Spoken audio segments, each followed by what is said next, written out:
Let me ask you something. You're in your 30s or 40s, you're working hard, you're making decent money, and somewhere in the back of your mind, you know retirement is coming, but it feels far enough away that you haven't really dealt with it yet. Maybe you've got a 401k through work. Maybe you're throwing a little money in here and there. You figure, I've got time. I'll sort it out later. Here's the problem. There is one specific mistake that millions of men in their 30s and 40s are making right now, today, that will not show up as a problem for 5, 10, sometimes 15 years. And by the time it does show up, it's almost impossible to fix. I'm not talking about not saving enough. I'm not talking about picking bad stocks. I'm talking about something way more subtle and way more dangerous than either of those things. Stick with me for the next few minutes because this video could genuinely change the trajectory of your retirement. Let's get into it. What the mistake actually is. The mistake is this: optimizing for the wrong number. Here's what I mean. Most guys, when they think about retirement, they think about one thing. How much money do I need to have saved? They pick a number, maybe it's $1 million,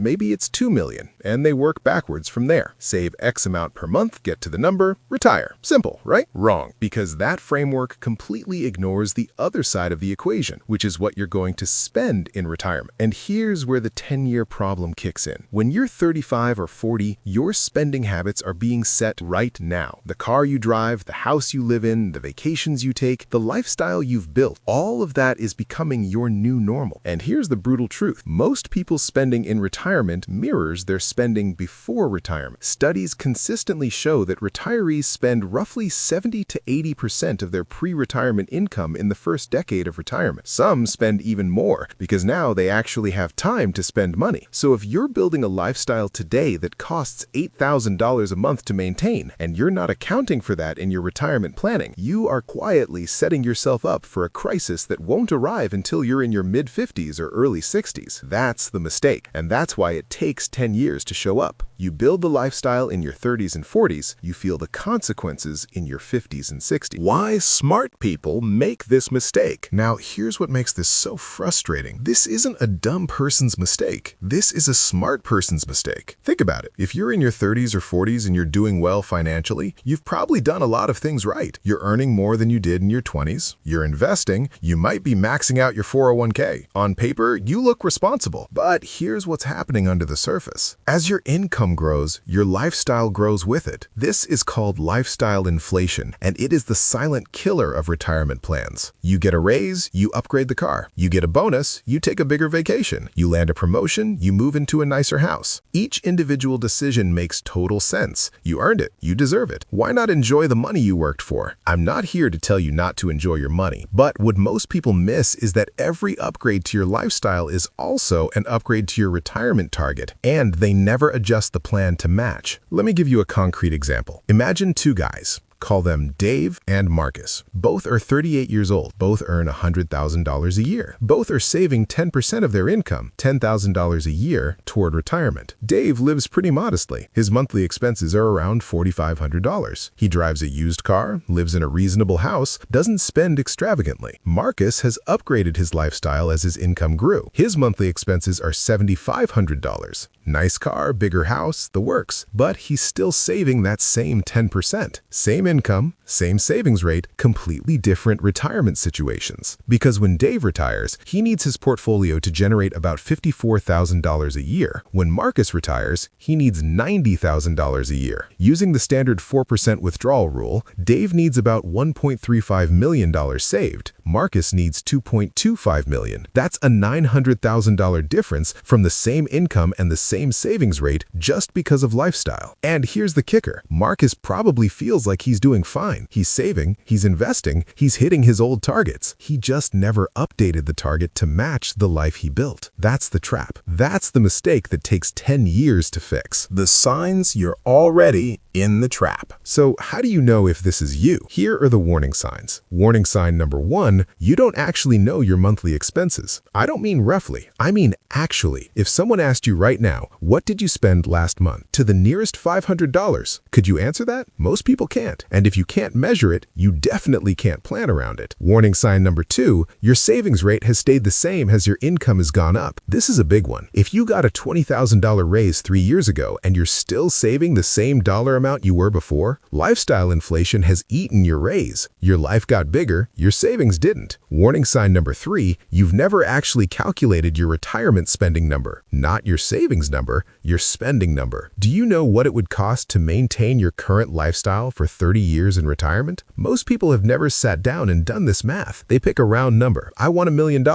Without ever asking whether $1 million is actually enough for the life they've built. Warning sign number 4, you're relying on future income to solve a present-day problem. I'll make more money later. I'll inherit something eventually. I'll just work a few extra years. These are not plans. These are hopes, and retirement doesn't accept hope as currency. If 2 or more of those hit close to home, don't panic. That's why you're here, because the whole point of identifying the problem early is that you still have time to fix it. How to actually fix it. All right, let's get practical. Here's what you actually do about this. Step 1, calculate your real retirement spending target. Forget the savings number for now. Start with spending. Take your current monthly expenses, and if you don't know them, spend 20 minutes going through the last 3 months of bank and credit card statements and get a real number. Now ask yourself, which of these expenses go away in retirement, and which ones stay or get bigger? Mortgage might be paid off, but healthcare goes up. Commuting costs go down, but travel might go up. Kids might be out of the house, but you'll have more time to spend money on hobbies and experiences. A common rule of thumb is to plan for 80% of your current expenses in retirement. But honestly, for men in their 30s and 40s who've built an active lifestyle, I'd plan for 90 to 100%. Better to overshoot than undershoot. Once you have your monthly retirement spending number, multiply by 12 to get annual, then multiply by 25. That's your retirement target using the 4% rule. Write that number down. That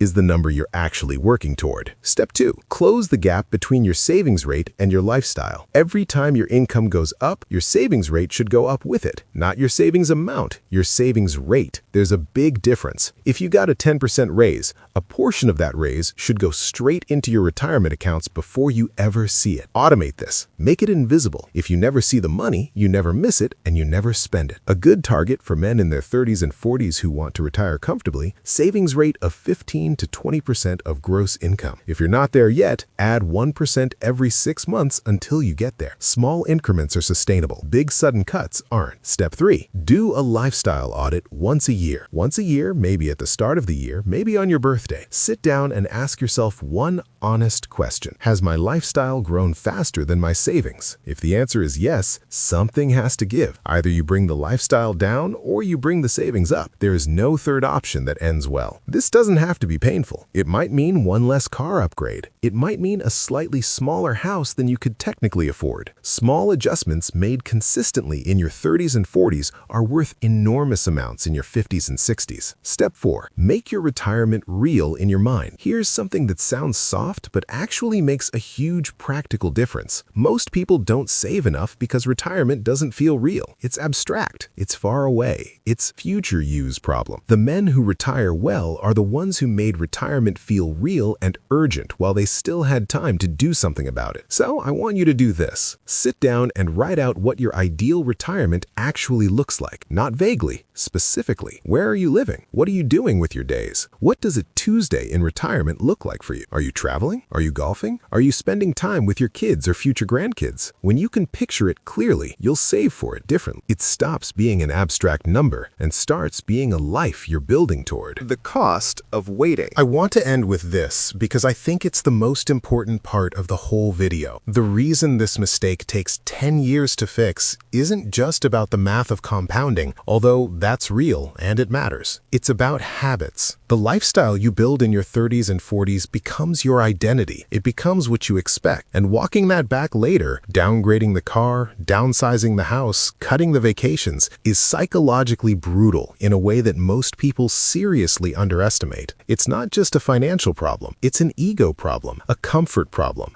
This is who I am now problem. The men who avoid this trap are the ones who made conscious, deliberate decisions about lifestyle before the lifestyle made itself permanent. Every year you wait to reconcile your lifestyle with your savings plan is another year that the gap gets harder to close, not because the math becomes impossible, but because the habits become more entrenched. The lifestyle becomes more normal. The idea of living on less becomes more unthinkable. That's why this mistake takes 10 years to fix. Not because 10 years of compound interest is impossible to recover. It's hard, but it's recoverable. It takes 10 years because that's how long it takes for a lifestyle to become a prison you don't even know you're in. So here's what I want you to take away from this video. The retirement mistake that takes 10 years to fix isn't about how much you're saving. It's about whether your savings rate is keeping pace with the life you're building. Most men in their 30s and 40s are doing one of those things right and the other one wrong. They're either building a great life without funding it properly, or they're saving dutifully without ever questioning whether the target is right. The fix is simple. Not easy, but simple. Know your real spending number. Raise your savings rate every time your income rises. Audit your lifestyle once a year, and make retirement feel real enough that future you actually motivates present you. If this video helped you, hit the like button. It genuinely helps this channel reach more people who need to hear this stuff. And if you want to go deeper on retirement planning, I've got videos on the 5 levels of retirement wealth and how to actually calculate your retirement number. Links are in the description. I'll see you in the next one.